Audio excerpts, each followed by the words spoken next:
À la suite de la récente série d'accidents dramatiques où des chiens ont blessé et parfois tué de jeunes enfants, le Sénat a adopté le nouveau projet de loi sur les chiens dangereux.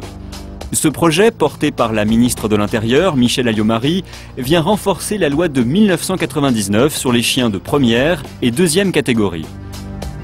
Le nouveau texte, qui sera encore débattu et voté à l'Assemblée nationale, veut renforcer le contrôle des chiens à risque, même s'il faut pour cela éradiquer purement et simplement certaines races. La nouvelle loi donnera des pouvoirs accrus aux maires et prévoit une formation obligatoire pour les détenteurs de chiens de première et deuxième catégorie. Les dispositions de cette nouvelle loi n'éviteront pas les accidents. Toutefois, il y a des règles élémentaires à respecter lorsque l'on vit avec un chien.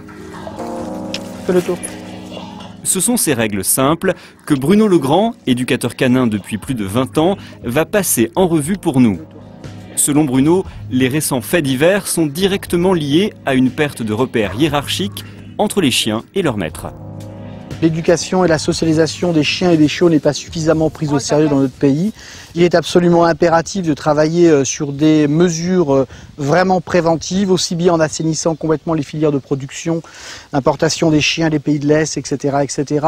Et également éviter de considérer, comme le font malheureusement beaucoup trop les gens, le chien comme étant une béquille affective où on ne va développer avec lui que des relations purement ludiques, hédoniques, affectives, etc., etc.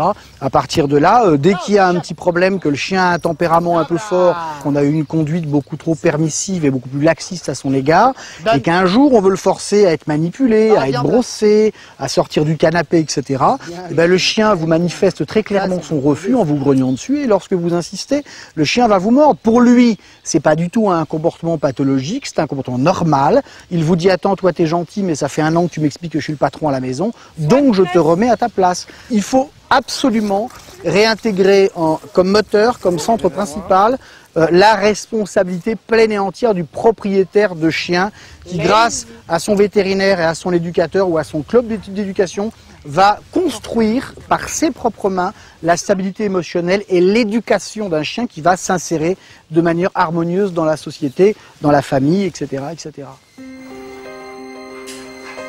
Première mise en garde, un chien, quelle que soit sa race, du Golden Retriever au Rottweiler, ne doit jamais être laissé seul avec un enfant. On va te faire une petite beauté.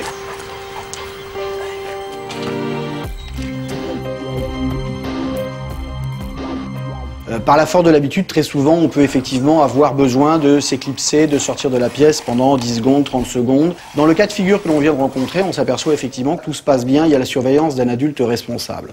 Le problème, c'est qu'à un moment donné, le téléphone peut sonner, on a besoin d'aller dans le bureau chercher quelque chose et on va s'éclipser, on va laisser son enfant seul, 30 secondes, 1 minute, 2 minutes.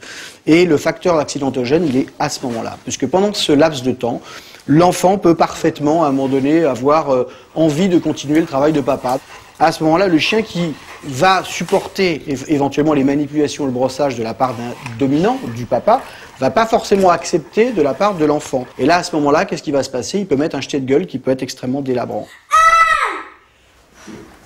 C'est même pas 10 secondes, c'est même pas 1 seconde. Laisser un chien seul avec un enfant, ça doit être un tabou, ça doit être un interdit absolu. Qu'est-ce qui peut arriver? Va là-bas. Ce qu'il aurait fallu faire, c'était demander par exemple au chien de retourner à sa place, d'accord, pour éviter quelque interaction avec votre enfant. Tout simplement remettre le chien dans le jardin où il était auparavant, d'accord, et bien signifier à votre enfant qu'il fallait absolument pas aller continuer le toilettage que vous aviez mis en place, aller voir le chien à sa place pour lui faire un câlin, etc., etc. Donc ce qu'il faut bien comprendre, c'est que nous avons là le cas de figure d'un Golden Retriever, donc d'un chien de compagnie qu'on connaît tous bien. Donc il faut absolument arrêter de stigmatiser un certain nombre de races de chiens. Les chiffres sont très parlants. Pit, Staff, Rottweiler, c'est 5%, à peine 5% des cas de figure dans les morsures. 95%, c'est les autres races de chiens, ou des bâtards, des corneaux, etc., etc. Sur les 200 à 250 000 morsures à déplorer chaque année, une immense majorité a lieu au sein de la famille. Certaines situations, pourtant très banales, peuvent en effet provoquer des drames. Exemple avec ce chien surpris par l'arrivée d'une poussette sur son territoire. Salut Steve. Ça va François? Ça va? Ouais. Ça va toi? La forme? Non mais regarde-moi. Des situations que nous vivons nous au quotidien, pour le chien qui n'y a pas été préparé, ça peut être quelque chose du domaine de l'inconnu, de l'insolite qui va l'inquiéter, qui va le stresser. Il faut savoir que le chien, lui, doit absolument avoir pris connaissance en amont de ce que c'est qu'un bébé ou de ce que c'est qu'un enfant.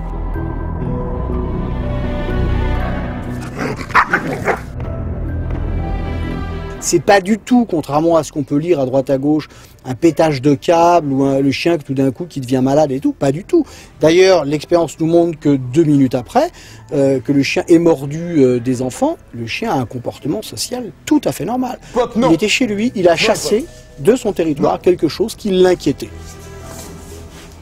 Dans cette situation-là, c'était programmé, vous saviez que vous alliez recevoir des invités qui ont des petits-enfants. Vous savez que le chien n'est pas du tout socialisé, qu'il n'a pas l'habitude, vous vous posez des questions. Faites fi de ce que vous entendez à droite à gauche, du genre on va prendre des vêtements, on va les faire renifler au chien, tout ça c'est du domaine du truc et astuce.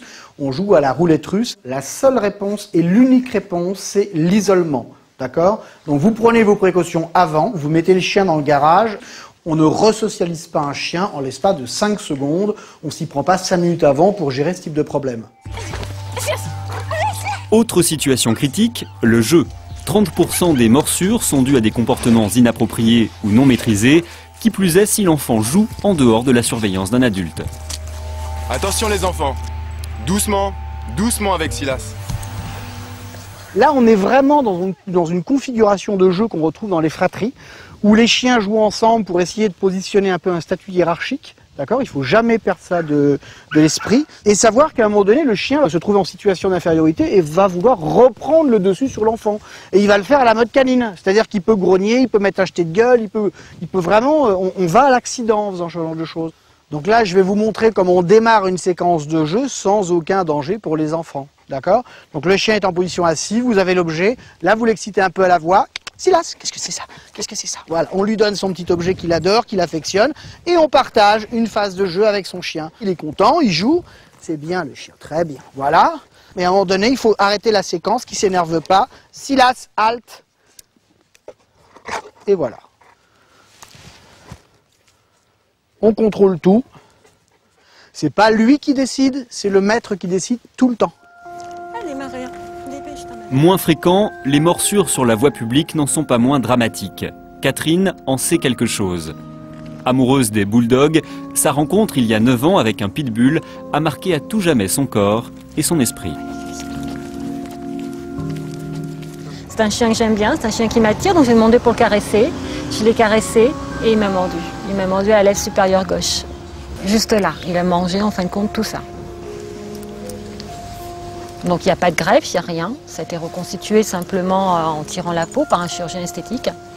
Mais ils n'ont pas pu refaire les nerfs correctement, donc une douleur toujours impressionnante. Ouais. Quand il fait froid, voilà. Catherine n'en a jamais voulu au chien qui l'a agressé. C'est bien les filles, c'est bien. Le coupable pour moi était le maître, n'était pas le chien. Donc je n'ai pas voulu qu'on le pique.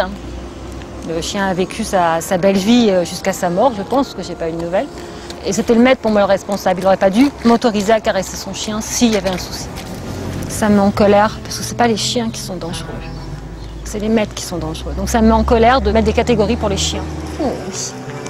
Oh oui, c'est des belles filles. Aujourd'hui, Catherine a totalement surmonté ses craintes.